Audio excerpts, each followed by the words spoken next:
Ja, velkommen tilbake til Lindalandet. Det tok en 78 timer å få tak her. Vi har jo en del stokker som ikke har fått opp, og det vil ikke Edgar nå på bar bakke, og heller ikke over jordet som fremdeles av en eller annen snodig grunn har snø. Men det er bare en liten flekk der på det jordet som jeg krysser med stokkene, så derfor, det vil jeg ikke. Så da måtte vi ned hit i dag, og så må vi kappe opp en i de vedstykkene vi ønsker. Da går vi bort til traktoren. Den står her borte.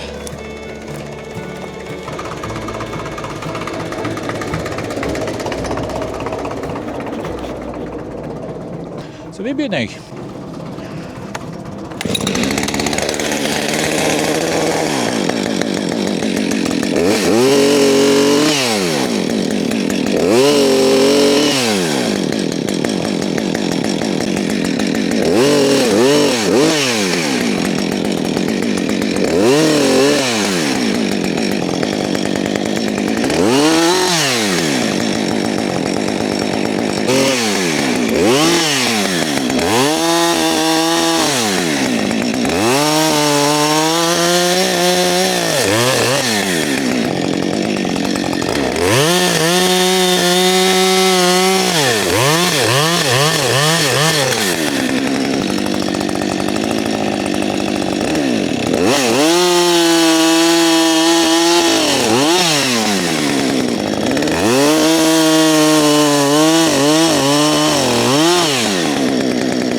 Jeg er ikke så nøye på det om det er 30, 32,5, 41,3 eller 60 centimeter. Vi kapper den veden vi har lyst til, i den størrelsen vi har lyst til. Og det er fordi vedovnen vår, den tar alt fra 0 faktisk, og helt opp til 60 centimeter, uten problemer. Så vi bare kapper vi. Hvis vi bruker kappsagen, så kapper vi de 30 eller 60. Men når vi bare driver med motorsager, jeg orker ikke gå med tommestokk og få. Jeg bryr meg ikke, jeg skal bare varme. Jeg er ikke så nøye ellers.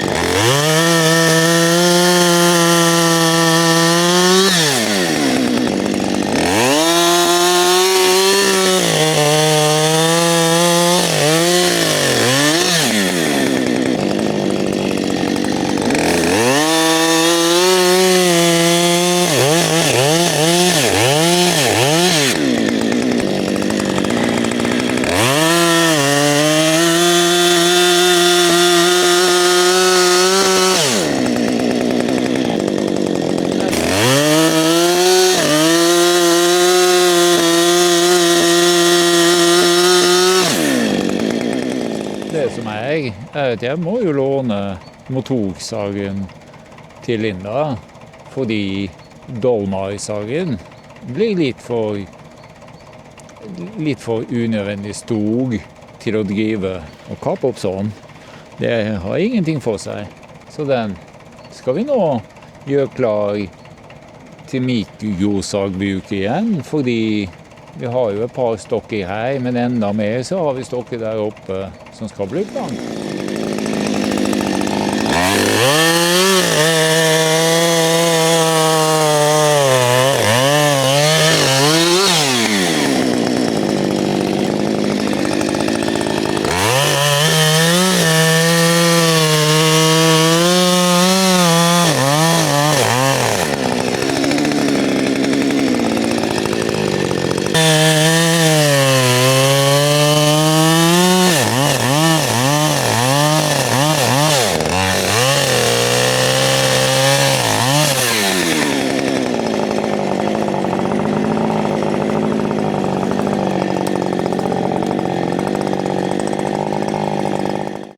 klønete å holde på med det samme hele tiden.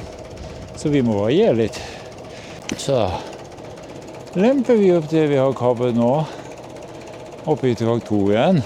Det kan dere få være med på, hvis dere har lyst til det. Hvis ikke, så kan dere finne en kaffekopp nå, for nå skal vi fylle opp skuffa.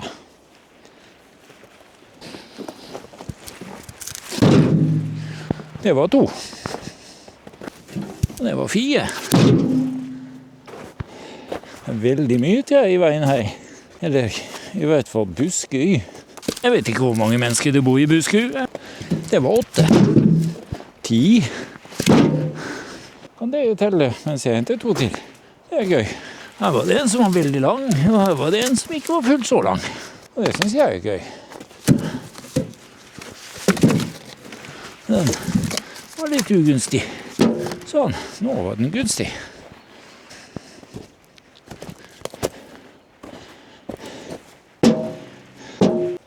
Da kjører vi opp med dette lasset her, opp til vedplassen. Motorsager kan ligge her så lenge, for vi skal jo tilbake igjen. Jeg tror det også kan vente her.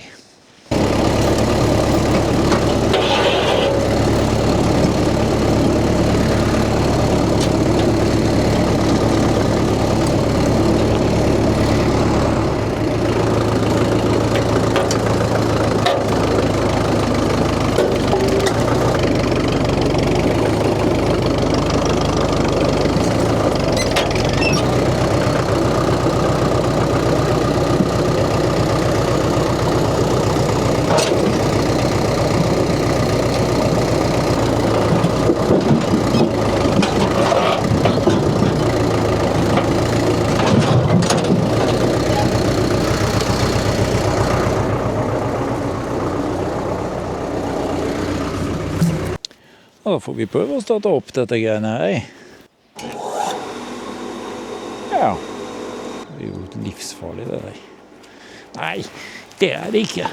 Det er ikke livsfarlig. Det er ingen som dør av det. Med mindre du legger hodet der jeg legger veden nå, da kan du dø av det. Men det har ikke jeg tenkt til. Det er snart tilbake. Det er sånn man gjør innimellom.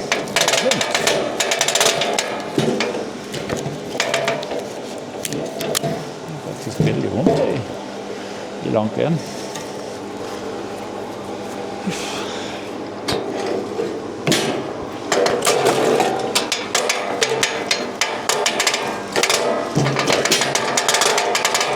Det er jo et maktverk av en annen verden dette her. Siden dag 1. Det er veldig vondt gjennom av det. Det er vel 12. gang det skjer siden i går. Da blir det jo lite bedre nå. Jeg kan jo nesten ikke bruke den akkurat nå. Jeg tror vi tar en pause snart og kan hvile nå. Det er tull. Ikke pause fordi man har vondt i langt igjen.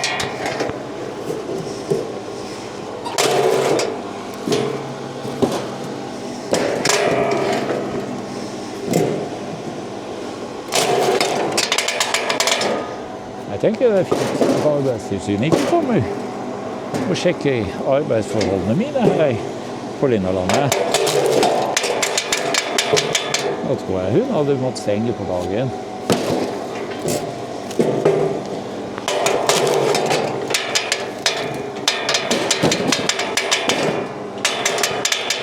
Det er ikke noe klekk der, altså.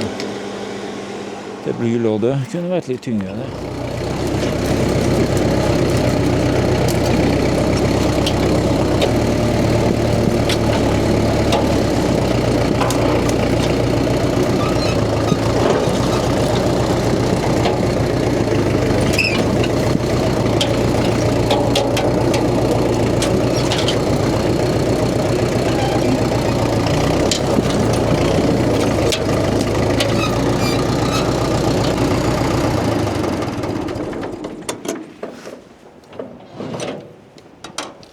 Og som dere ser, jeg er jo ikke så langt hjemmefra da. Jeg regner med at dere ser huset vårt der, og så er det det gamle huset der, det hvite der. Det håper vi å ta ned. Og så det jo loven, som slett ikke en låve, men en gargasje. Traktorgarasjen der hvor Forden og Volvoen står, det skal ned. Den må flyttes, fordi låven, gargasjen, den skal også ned. For der skal vi sette opp en ny. Og det skal vi gjøre i år, håper jeg, hvis vi får tid. Det er meningen i hvert fall. Men nå skal vi ta med ved, og dere kan bli med, hvis dere har lyst til det.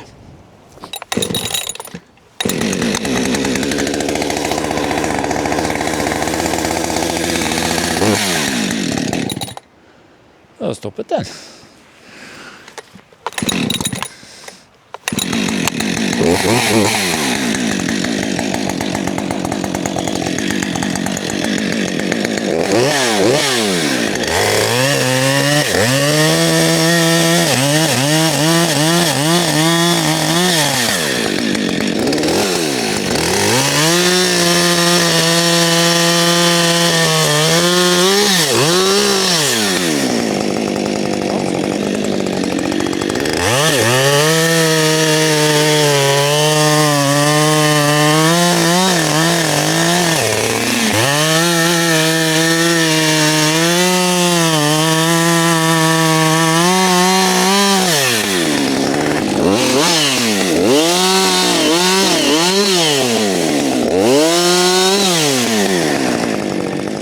Der ligger det en bøtte.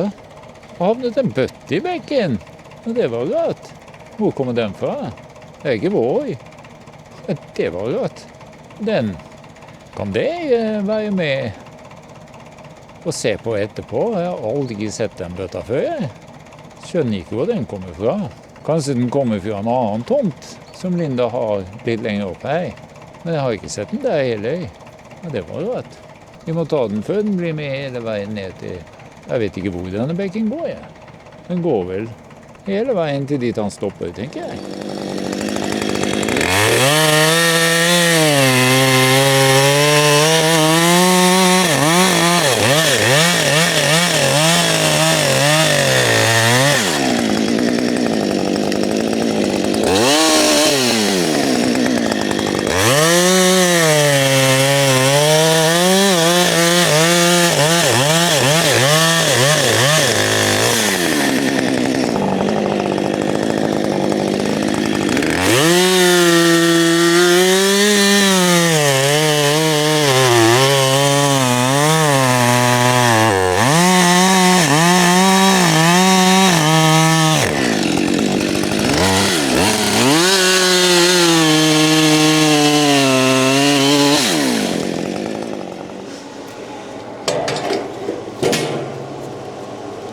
Jeg tror jeg kan bli kinkig. Flyttet den over dit.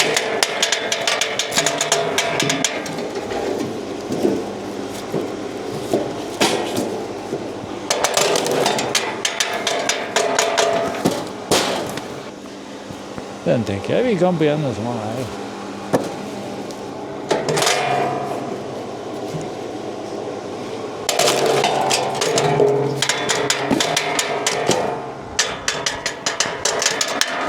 Hva vil de da?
Skal vi tusle ned og se på den bøtta vi? Om vi finner den.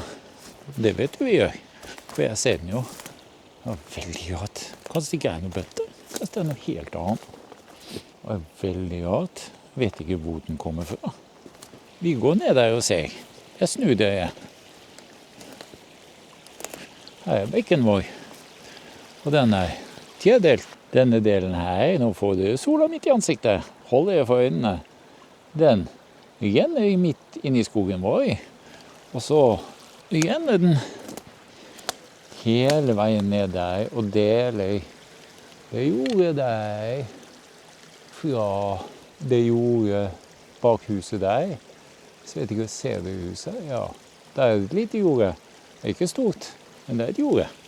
Vi har bare ikke fått opp ennå. Og denne bekken, her møtes de i et veikryss. Her var det lys før, men det er borte. Denne bekken, den deler den delen av eiendommen fra den delen av eiendommen. Det er veldig kjekt å ha litt sånn rennende vann i en egen ro det. Om kvelden når vi sitter på verandaen, terrassen, der er bøtten. Se på den, hvor kommer den fra? Og så midt ned i bekken da, synes jeg var veldig rart. Det var vann i den også, jo. Nei, men det mangler noe her. Jeg tror ikke den er helt het. Kan ikke ligge her og få urenset i hvert fall. Vi får legge den her så lenge, så får vi hente den en annen dag.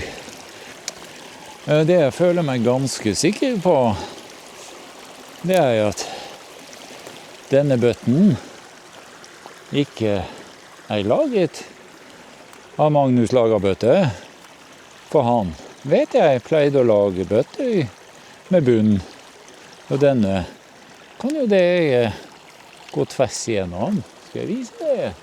Så der, og så er det på andre siden, og nå er det tilbake igjen. Var det gøy? Skal vi gjøre det en gang til? Legger vi det ned, sånn, og så går det inn der, og der var det borti kanten, og så kommer det ut igjen. Det var jo nesten som en karusell, det tenker jeg. Det som er.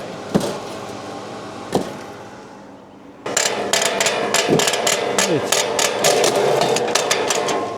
risikosport, kaller vi det. Folk klart i fjellet for risiko. Tenker det. Å kjøpe en vedmaskin for å vede. Ikke en vedmaskin, men en kløyvøy. Da får du nok spenning i hverdagen. Man slipper til å nå dette ned. Det er flott det.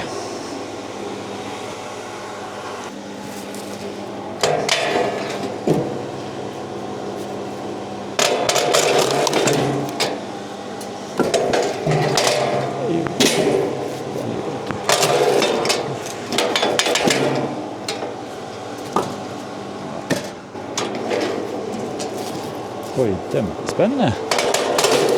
Nei. Det er det som er med denne kløyvøyen da. Den er ganske sterk. Kommer ganske godt trykk ut av den. Den er jo ikke så sterk som en hydraulisk sylinder, men hvor du kan regulere trykkhastigheten. For den er jo avhengig av det momentet motoren i den regner jeg med. Uten at jeg kan noe om det. Det er jo akkurat.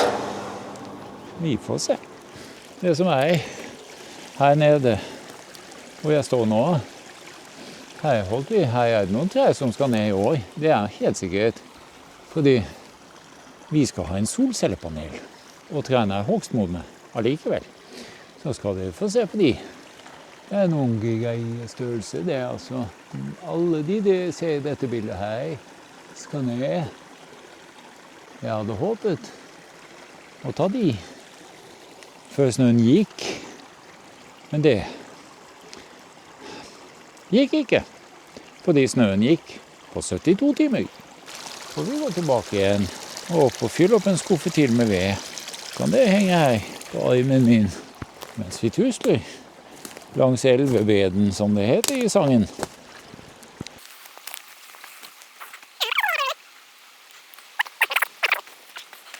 Hvis jeg ser alt dette som ligger på bakken her, jeg ser jo det er litt rotete her. Men det er sånn som denne her, det ligger her som gjødsel og bosted for mikroorganismer og annet som synes det er godt å ha. Vi sprer det litt utover i skogen. Det ligger mer innover der. Jeg vet ikke om dere kan se, men det ligger ganske mye sånt oppover her. Og vi gjør det helt bevisst, så alle skal kunne ha et hjem her. Det synes vi er fint. Linda er jo for så vidt skogeier, men vi lever jo ikke av dette. Vi lever med det. Da fyller vi opp skuffen. Kan dere stå her? Da begynner vi med det. Bære enda mer. Det er gøy det.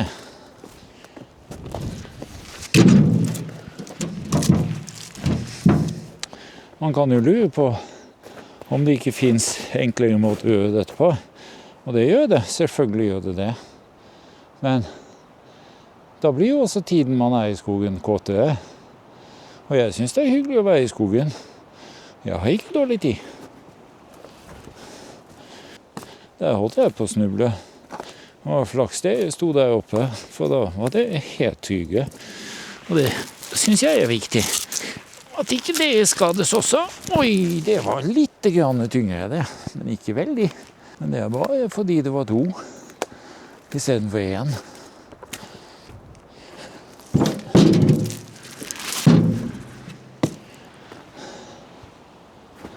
Vi begynner å nærme oss et fullt lass igjen. Ikke fordi skuffen er full, men fordi det fort blir for tungt for traktoren og jorda. Men det vet ikke jeg enda. Vi må nesten bare prøve, og hvis det blir for tungt, så tar vi bare av litt. Det er ikke noe stort problem det. Kan vi gjøre sånn som Joar Hamundsen og Fridtjof Nansen og Scott og hele gjengen. Lage sånne depoter på veien. Det er jo nyttig det. I hvert fall hvis du skal til Nordpolen eller Sydpolen. Det eneste polen jeg har vært på noen gang, det er jo Vinmonopolet. Og hva i all verden skjedde med norsk medisinaldepot? Hvorfor var det en god idé å ta bort? Mange ting man kan lure på, og de har drevet med opp gjennom årene.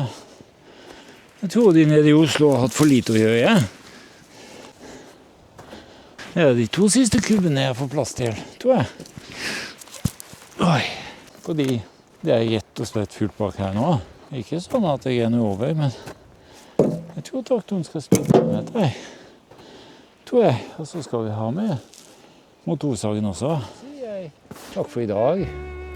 Takk for at du så på. Takk til dere som abonnerer. Det setter vi veldig stor pris på. Vi setter også veldig stor pris på dere som er innom og ser på videoene våre. Hvis dere liker det dere ser, så abonner. Nede i hjørnet her, i dette hjørnet, så er det en abonner-knapp. Den kan dere gjerne trykke på hvis dere ikke abonnerer, men allikevel liker det dere ser her inne. Så setter vi veldig stor pris på om dere trykker på den. Og som Linda sier, hei. Vi blir alltid glad for en tommel opp. Og det er jeg helt enig i. Jeg håper vi ses i neste video. Og enda mer så håper jeg at Linda er med da. For det er jo alltid mye hyggeligere med videoer som Linda er med i. Takk for i dag.